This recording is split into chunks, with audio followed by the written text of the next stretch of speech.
Last week, we joined forces with our van friends Adam and Brittany and found a way to check off one of our bucket list Alaska dreams, bear viewing in Katmai National Park. Katmai is easily one of the most popular bear viewing locations in the world, and in August of 2021, with just 3 days of advanced planning, we managed to find a pilot in Homer to fly us out and a couple open spots at the campground for a 2-night and 3-day stay at Katmai National Park. Our first 2 days were nothing short of incredible, with so much bear viewing that we had to break this experience into 2 separate videos. Today, we pick up on our last and final morning with the bears. Bears. Now, guess what? Levi's moving in with us. I know you're so Apparently, we may have a bit of a curse.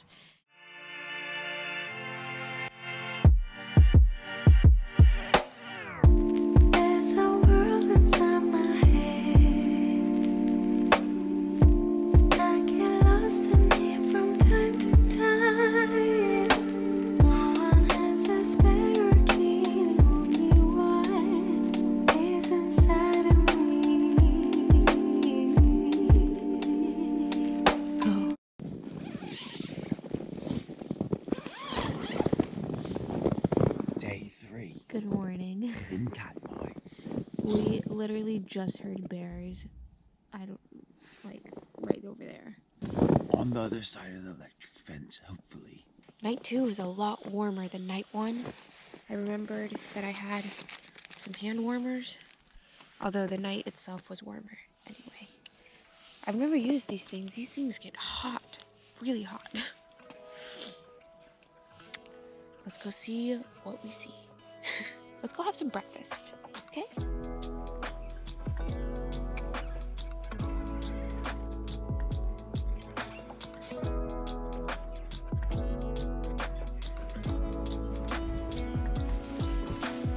Good morning. My last bit of food. We don't have much left. We have... Don't worry, guys. Lasagna. 3 phones. Oh, those are lunch and dinners. So, breakfast is strawberry granola and some protein bars in there. Brittany and Adam have half a pantry in here.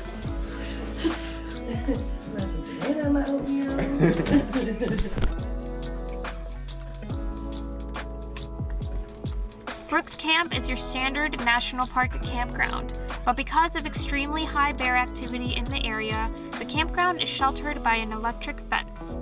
But at least once a year, a gate is accidentally left open and bears have been seen walking right through camp.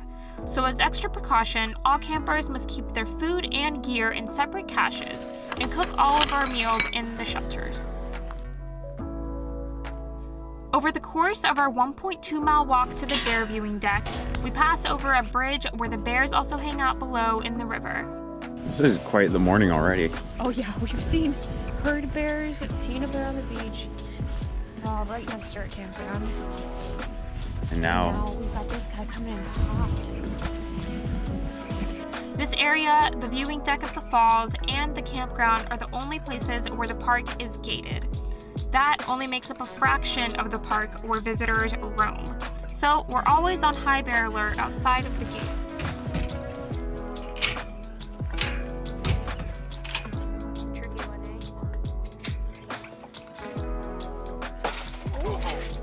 Bears are awake now.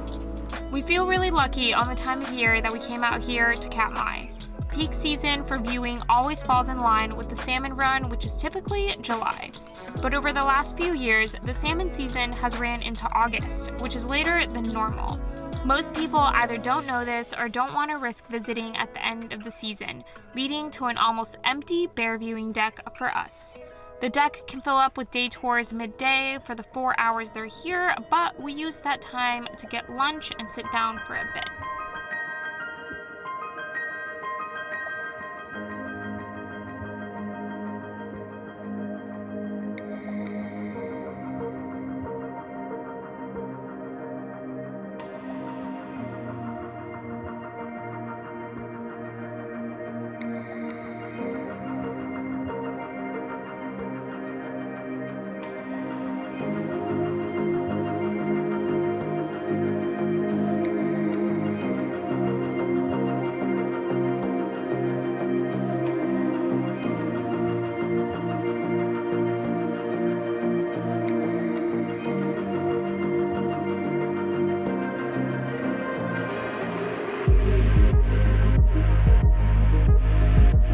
week in the rain, we went back to camp for lunch and to pack up our gear.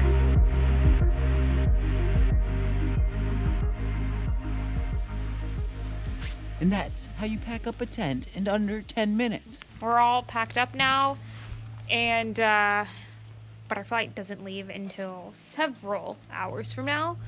So we're gonna go drop our gear off closer to where we're gonna get picked up, which was only a quarter mile down.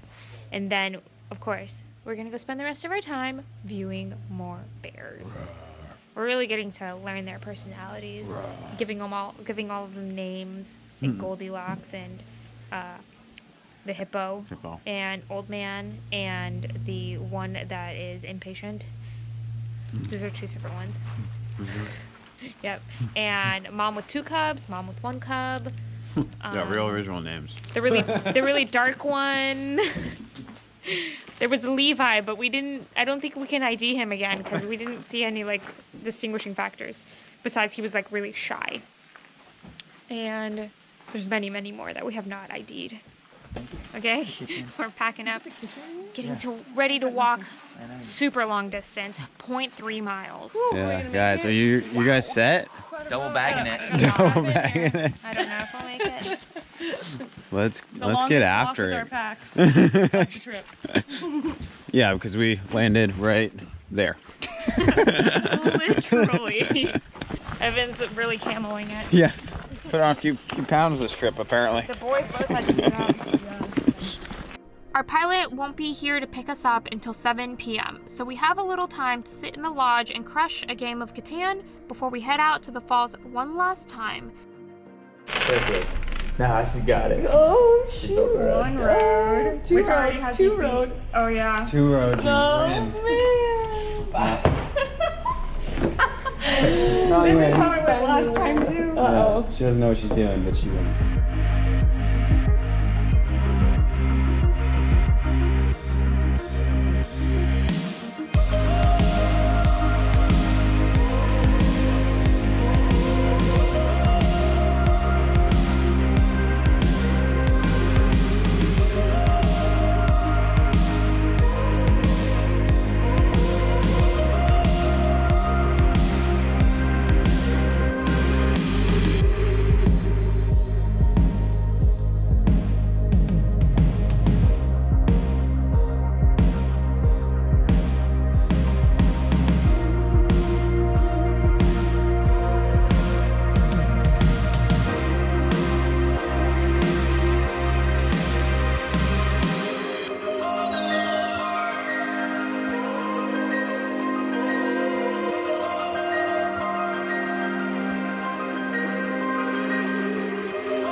Was the youngest bear we saw at the park, and it was a surprise to see him and Mom at the falls.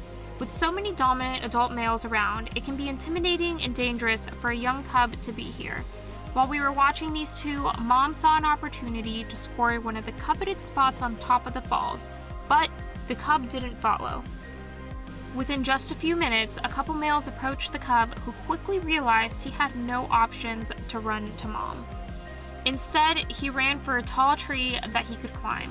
He stayed there for another few minutes until Mom came over and he felt safe again. The mom just showed up. Now the cub's coming back down. There's another teenager back there. And we're back in business. Like nothing happened. No. They returned to the coveted spot that she worked so hard to get, and it seems the cub learned his lesson as he did not let Mom out of his sight the rest of the evening. Every day at the falls can be significantly different than the last, which is why we decided to be here for multiple days. Our first day was all about the jumping salmon and watching the bears catch them. Day 2 had significantly less salmon in the air, but because of that, we saw a lot more personality in each bear as they took on their own methods for fishing. And day 3 was a little quieter, which meant the moms with the young cubs made an appearance. Each day was indescribably perfect, and we just can't believe this is a journey we got to go on. But our days are over, and it's almost 7 p.m., so it's time to meet our pilot and go home to our vans. Or so we thought. Apparently, we may have a bit of a curse. We got stuck in Juneau several weeks ago because the ferry broke down, and now we are waiting for a float plane on an island with no roads and no service. It's only No communication to our pilot.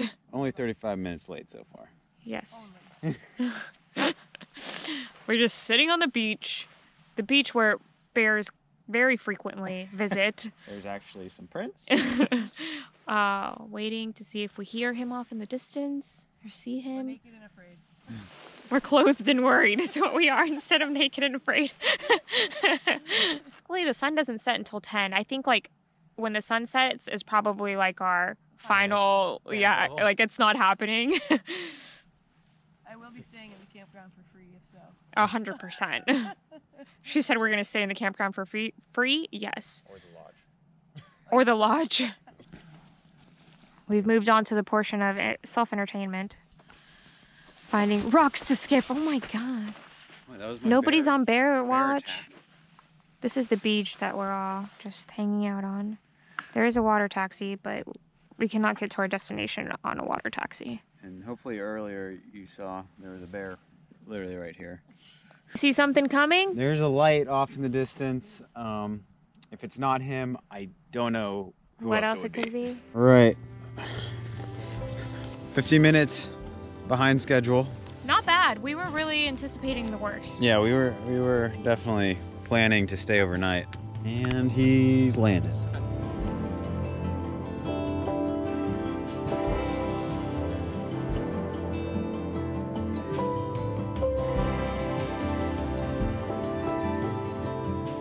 You had us worried. No. We made it on the plane. Yes.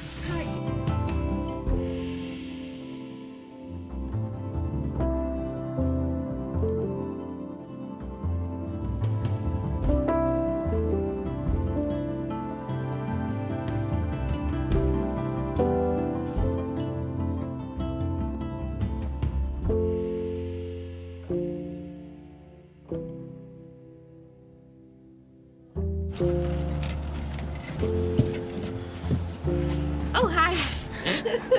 Survival? Survival. Woo.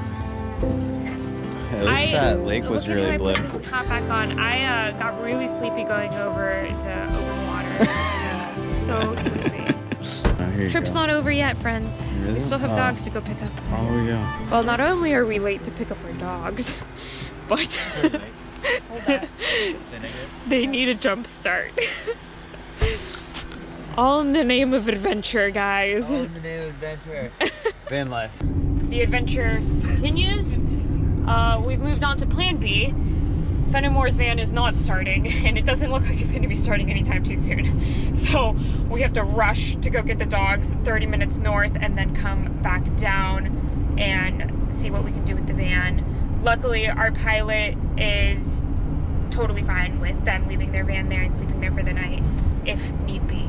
If you're really thinking about the positives, luckily, you guys had us with you. I know, yeah. For real though. And we're not in Katmai, we're in Homer. Where We there is. made it off Katmai. There is cell service here.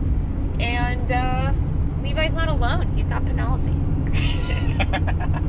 Just picked up the crazy dog. Doggo! Levi. Nelly, guess what? Levi's moving in with us. I know you're so over him, but given current circumstances. Also, we were just joking about how we were probably going to have to pay with checks. And we did. And we know.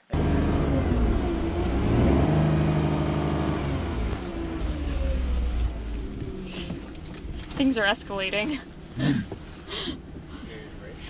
We got the dogs. We drove another 35-ish minutes back down to Homer to the Fenimore's van, and now we've got all of our tools out It's Clifford. to Clifford, the big red van. got all of our tools out, and we are trying to jump start the van again, but using, what is this technique called? Jump Versus starting. what we did before. The regular version. The Okay. old-fashioned version. The old-fashioned version of jump starting, instead of using one of those fancy tools where you don't have to hook up to another person's battery. But now we are hooked up to our battery. That's where we are. The dogs were really happy to see us, but they're very unhappy to see that we are not going straight to bed. This one went to bed though. The GoPro makes our lights look weird. Alright, as you can tell, it is now the next morning. We left you off on a cliffhanger of Pun intended. doing something with the battery. We've come back and we're attempting another method. If this doesn't work, we're gonna go and buy a new battery instead of towing, since it's so, like, all the shops are so close to us. We're so lucky in that. Yeah, and try and put a new battery in before we do anything too expensive, because we don't want that. We did just go to Katmai, as you know.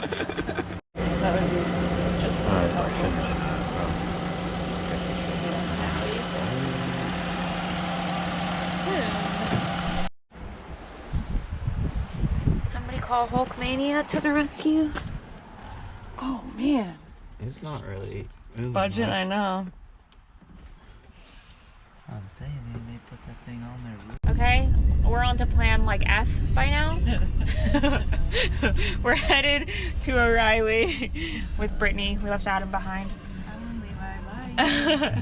Us recharging the battery was unsuccessful thus far.